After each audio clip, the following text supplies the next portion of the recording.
আল্লাহ সুবহানাহু ওয়া তাআলা পৃথিবীর মানুষদেরকে লক্ষ্য করে বলছেন সূরাতুল বানী ইসরাঈল 17 নম্বর সূরা 32 নম্বরে আল্লাহ সুবহানাহু ওয়া তাআলা বলছেন ওয়ালা তাকরাবুজ জিনা ইন্নাহু কানা ফাহিশাতান ওয়া সাআ সাবিলা।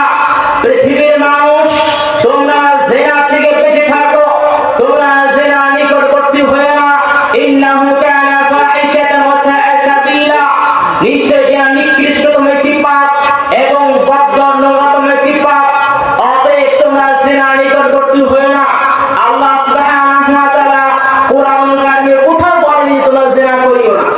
কোথায় বুঝাতে পারলাম না? কোরআন আছে, কোথাও আপনি প্রমাণ করতে পারবেন না যে আল্লাহ সুবহানাহু ওয়া তাআলা এই কথা বলে তোমরা জিনা করিও না। বরং আল্লাহ সুবহানাহু ওয়া তাআলা তোমরা জিনা নিকটবর্তী হয়ো না। জিনা করা বহু দূরের কথা, অবৈধ সম্পর্ক করা বহু দূরের কথা। যে সমস্ত কাজ করলে জিনা হতে পারে, যে সমস্ত কাজ করলে অবৈধ সম্পর্ক হতে পারে, এর তোমরা নিকটবর্তী হয়ো না। কেন? একজন যুবক একজন যুবতীকে সহজে জিনা করে না। কিভাবে জিনা হয়? প্রথমে আপনি তাকে মেসেঞ্জারে, হোয়াটসঅ্যাপে, ইমোতে নাম জিজ্ঞাসা করবেন, হাই হ্যালো করবেন, এরপর জিজ্ঞাসা করবেন নাম কি, বাড়ি কোথায়, এরপর একদিন পার্কে নিয়ে যাবেন, এরপর জিনা বাস্তবে কিন্তু সম্পর্ক হয়, তাই না? তো ওই যে আপনি মেসেঞ্জারে হ্যালো করলেন, ইমোতে, হোয়াটসঅ্যাপে, আল্লাহ সুবহানাহু ওয়া তাআলা এটাও হারাম করেছেন। তুমি একজন যুবক হয়ে অপর একটা যুবতীর সঙ্গে মেসেঞ্জারে হ্যালো করবে, সালাম বিনিময় করবে, কথাবার্তা বলবে, এটাও হারাম। চলে একটা বলছে না জিনা নিকটবর্তী হয়ে না। জিনা করা বহু দূরের কথা। যে সমস্ত পাপ করলে, যে সমস্ত কাজ করলে জিনা হতে পারে, এর নিকটবর্তী আল্লাহ সুবহানাহু ওয়া তাআলা নিষেধ করেছেন। অন্য আয়াতে আল্লাহ সুবহানাহু ওয়া তাআলা বলছেন সূরাতুল ফুরকান 25 নম্বর সূরা 80 আয়াতে আল্লাহ সুবহানাহু ওয়া তাআলা বলছেন والذين لا يدعون مع الله إلها آخر لا يقتلون النفس التي حرم الله إلا بالحق ولا يزنون। তারা আল্লাহ সুবহানাহু ওয়া তাআলার শিরক করে না, তারা আল্লাহ সুবহানাহু ওয়া তাআলার সঙ্গে সমকক্ষ মনে করে না, এবং তারা মানুষকে অন্যায়ভাবে হত্যা করে না, মানুষকে তারা হত্যা করে না, ওয়ালা ইয়াজনুনা, এবং তারা জিনায় লিপ্ত হয় না, অবৈধ সম্পর্ক করে না।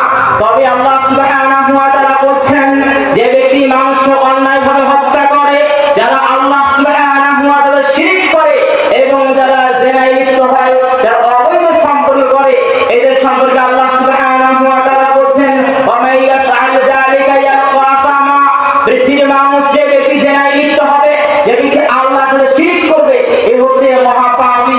ইউদাআফুল আযাবু ইয়াওমাল কিয়ামা, কিয়ামতের মাঠে আল্লাহ সুবহানাহু ওয়া তাআলা এই ব্যক্তি, কোন ব্যক্তি যে জিনায় লিপ্ত হয়, অবৈধ সম্পর্ক করে, আল্লাহর সাথে শিরক করে, কিয়ামতের মাঠে আল্লাহ সুবহানাহু ওয়া তাআলা এই শাস্তি দ্বিগুণ করবেন। ওয়া ইয়াখলুদু ফীহি মুহানা, এবং এই ব্যক্তি জাহান্নামে অনন্তকাল থাকবে, স্থায়ীভাবে থাকবে লাঞ্ছিত অবস্থায়। আল্লাহ সুবহানাহু ওয়া তাআলা বলছেন যারা জিনায় লিপ্ত হয়, যারা অবৈধ সম্পর্ক করে, এদের তিনটি ভয়ানক কথা বলেছেন। এক, কিয়ামতের মাঠে আল্লাহ সুবহানাহু ওয়া তাআলা শাস্তি প্রদান করবেন। দুই, তাদের শাস্তি দ্বিগুণ করা হবে। তিন, কিয়ামতের মাঠে আল্লাহ সুবহানাহু ওয়া তাআলা তাদেরকে শাস্তি দিবেন তো দিবেন, তার অনন্তকাল লাঞ্ছিত অবস্থায়, অপদস্থ অবস্থায় জাহান্নামে স্থায়ী হয়ে থাকবে। নাউযুবিল্লাহ। যারা জিনায় লিপ্ত হয়,